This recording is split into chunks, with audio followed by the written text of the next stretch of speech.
Hi, everyone. It's so good to be here with you all today. What will people think?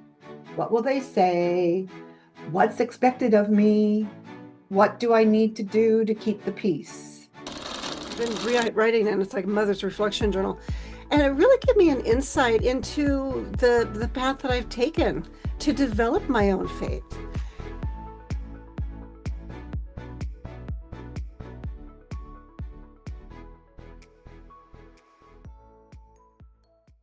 Welcome back to the Healing You Method podcast. I'm Gail Donohue, and as always, I'm joined by my dear friend and co-host, Gloria Lybecker. Hi, everyone. It's so good to be here with you all today. Today, we're going to be exploring a theme that's very close to both of our hearts: the intuitive woman, reclaiming your inner compass. Ah, yes, so juicy. And we're going to be asking, how do we unhook from societal conditioning and return to embodied knowing? What blocks our access to intuition, and how do we rebuild the bridge of self-trust and body love? So many of us, especially as women, are conditioned to look outside of ourselves for answers. What will people think? What will they say? What's expected of me? What do I need to do to keep the peace? Yeah, and in doing so, we actually lose touch with our very own inner compass. So intuition, it gets drowned out by all the shoulds, the oughts, and the have tos, and the noise of other people's agendas. Mhm. I was just sitting with this just yesterday. Um, on my life path, I've really been focused on, excuse me, I'm developing my own spiritual path. And I ran across a book that I had been rewriting, and it's like Mother's Reflection Journal. And it really gave me an insight into the path that I've taken to develop my own faith. So when I was first starting out as a young mother, I was living from my conditioning. And my upbringing, my mom was very fundamental. And so she had some very rigid belief systems that she operated from. And that had really impacted me. So when I then stepped into, well, okay, I'm going to figure out this thing called God, right? I started adopting what I'd been taught. And as I went down that path, there were so many shoulds and oughts and have tos. And I was so scared I was going to get things wrong and it would impact my children negatively. And what I discovered is that when I stopped and I slowed down and I actually listened to me, it's from my gut, that I could then find my own truth and I could begin to take action from there. And so, what was the real opening? I was able to follow my intuition when I was acting in service as a mother for my children much easier than I could for my own self. Mm. And so I began unhooking from that. And then as I've continued on in my journey, I can now see my younger self with more compassion, like I did with my children. And so I've got another layer of unhooking that I'm getting to be about. And it's such an important path to Yeah. stay on. Yeah, so important. And I've had similar experiences where, striving for approval or performance kept me disconnected from my body's wisdom, or like even my intuition of what I wanted to do, or what I wanted to learn. It's interesting, over in the last couple of years, books have I've been recommended to me, and then I've gone, oh, I have that book already, but I never read it. I made time, I didn't make time to read it. It was like my wisdom was that I wanted to learn, learn it, or this is something to learn, but it wasn't something that was approved of. Mhm. And also, it would have taken me away from what at that time, the treadmill of what I thought I needed to do to be performing.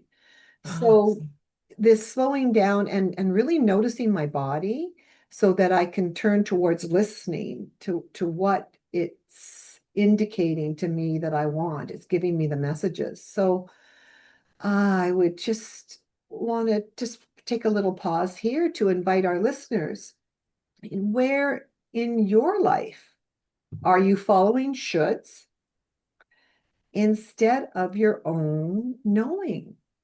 Mm.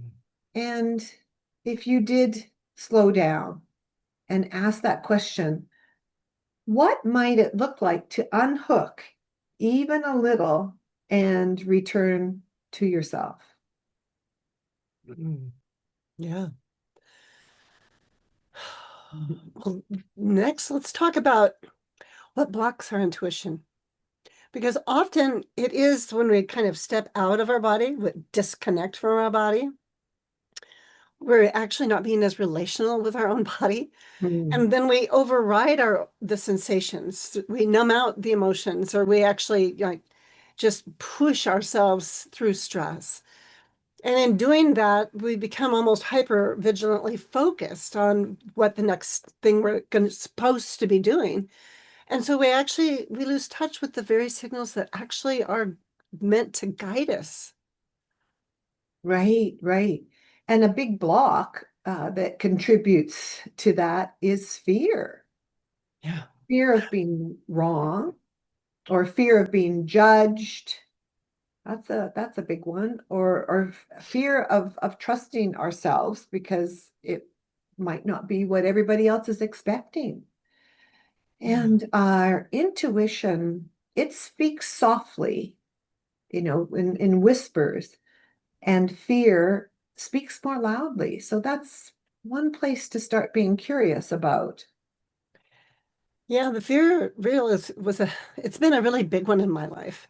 I experienced a lot of fear and mistrust Mhm. from the time I was 14. And so I was very disconnected for a while.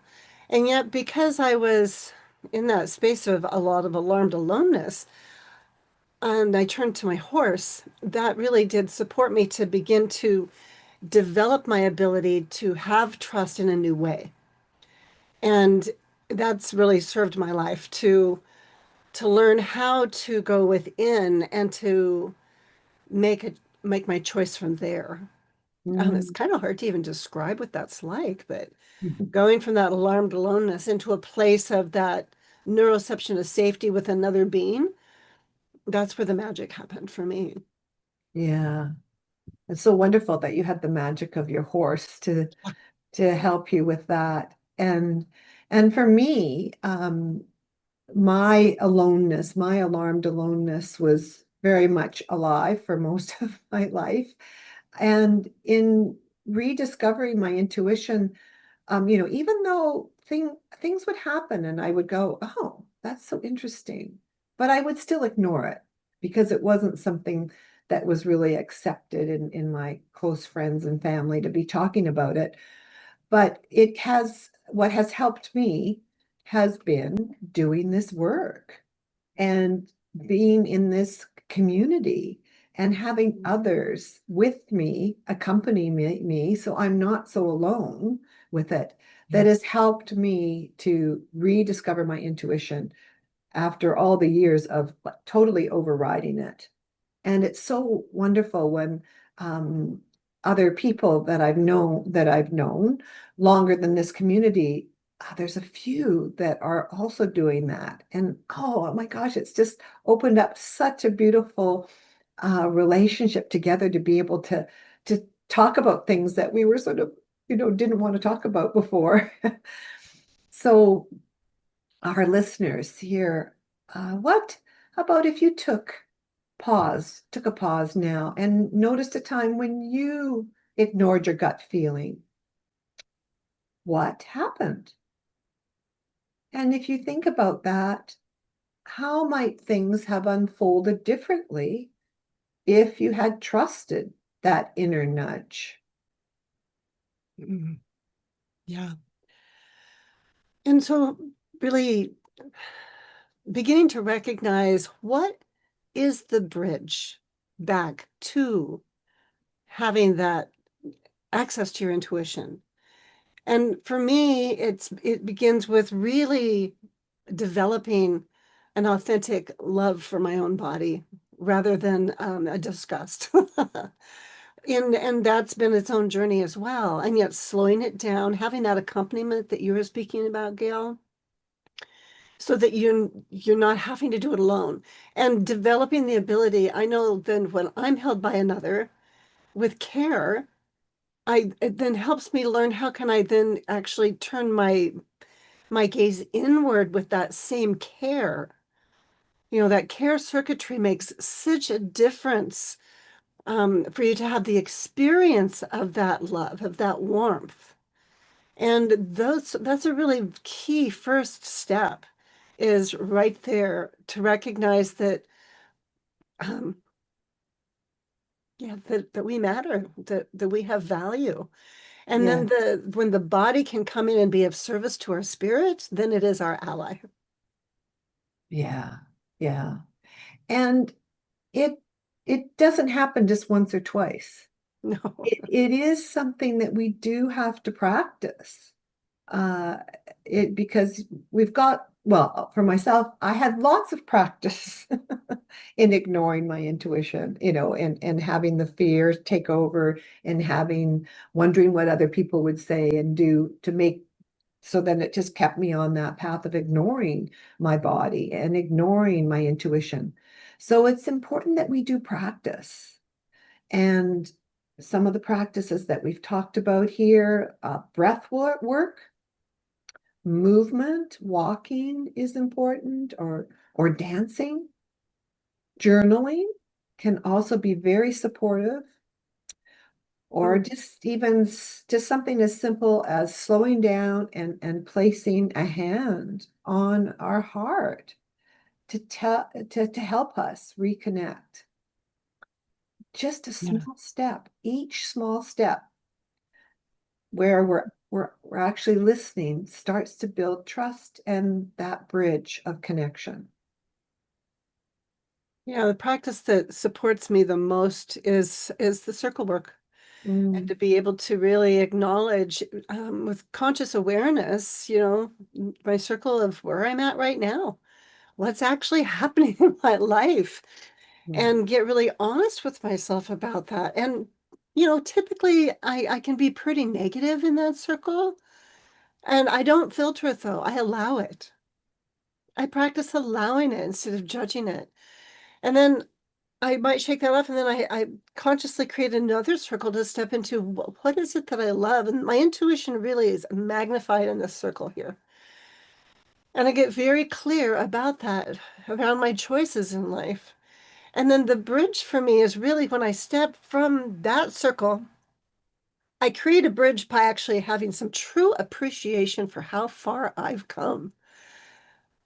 From one circle to the next, because whatever my choice is that I have, or whatever it is that I'm working towards, or my goal is, I can recognize, just like I did yesterday when I found this journal and I looked back over my motherhood journey. I thought, oh my goodness, so many memories flooded me. And it's like, I have true appreciation for how far I've come, Mm, especially developing my own faith. And that's so important to me. But that is really guided by my intuition, to have trust in that, in my spirit. So just really finding your path and what works best for you, and being really honest about it with yourself first. And then, as you said, having a companion to go alongside you makes all the difference in the world. yeah, it sure does. And Gloria, I'm glad you mentioned about the circles because yes, the circles are just so powerful for helping us, and they take practice.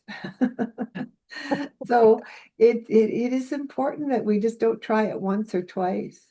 It's Mm. something that we do need to practice and just practice being with ourselves and like taking the time to give ourselves a gift to be with ourselves enough to slow down, do that journaling, do the circles, take that walk, because we matter. We really do matter. So, listeners, I would just invite you now to close your eyes if you can, if you're not driving and you're in a safe place, and take a breath and ask your body even just one simple question, a simple yes, no question. We start off small. And this yes, no question can be, do I want water or tea? And just be with each of those. Would I like to have water and see what might arise in your body? And then ask, do I want tea? And then see what might arise in body sensations. If there's some expansion and lightness and some forward motion, that might mean a yes. A tightness, a heaviness, or pulling back might mean a no. And just adding to this, one thing you might try to do is again asking your body a simple question, but doing this standing up might give you a little bit more of a contrast between the body sensations. So standing up and closing your eyes again if you can, taking a breath, noticing it in your body, and ask one simple yes or no question. And if you feel an expansive and a forward motion, that might mean the yes. And if you feel a tightness and a pulling back, like you're going to sort of lose your balance, that might mean a no. That's one practice that I've used quite often when I've had to make a quick yes, no decision. And it's been helpful. And it's amazing how it gets more obvious the more you use it. Yeah. Yeah. Well, So so today I really enjoyed the exploration really around how to unhook from the societal conditioning that we all experience and beginning to recognize what exactly is it that blocks my intuition and how do we rebuild that bridge of self-trust and body love. So our invitation is this week, really practice this. Pause and listen. Ask your body that one simple question each day, maybe several times a day, and then honor the response. Because each time you do this, you are strengthening your inner compass.